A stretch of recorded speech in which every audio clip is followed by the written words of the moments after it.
8 past the hour. Here's Katie. Matt, thank you. Tuesday morning's terrorist attacks in New York, Washington, and Pennsylvania came as a major surprise to the U.S. intelligence community.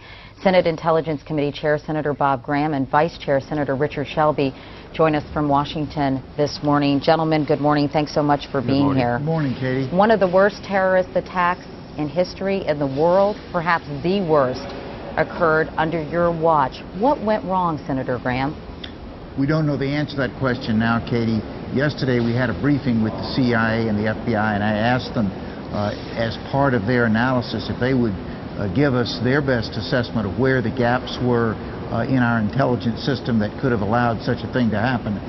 My suspicion is we're going to find at the top of the list that we haven't been making the investment in human intelligence, the kind of spies that can get inside a terrorist cell, and that we've seen our eavesdropping capability go deaf as people begin to communicate through computers, for instance, as opposed to over the telephone. So in other words, Senator Shelby, I know you agree with Senator Graham that we need to invest much more in people, spies if you will, actually on the ground. But many experts say it is quite difficult, if not impossible, to infiltrate these terrorist cells, and they in fact have their own counter-terrorists in place to deal with potential people along the, of that nature. Katie, that's exactly right. It will be very difficult, but it's not impossible to do this. But when we get caught flat-footed as we were Tuesday, this was a shock to the American people. It was a shock to a lot of us, too. But things like that will happen again. We have to make an overall new commitment to intelligence. I agree with Senator Graham on this. We've been advocating this, but I think more people are going to start listening starting a couple of days ago. You all know, of course, that officials at the State Department, and I'm sure at every level of government in Washington, have been combing through communiques, any kind of letters, any kind of thing that might have indicated that this was about to transpire. Has anything glaring surfaced as they have done that? They have not completed the review and not indicated to us what they have found, but you put your finger on a third issue, and that is we have the ability to collect an enormous amount of information. Now, we can fill the Library of Congress almost every day with the information that we are able to pull out of the air or to get by photographs. Right. Problem is, you've then got to have a human being who can sort through all that and figure out what of all that information is really relevant and important. We need to build up that part of our intelligence capability as well. Katie, our collection, I believe, ability is very good, but our analytical ability, as Senator Graham alluded to, needs a lot of improvement.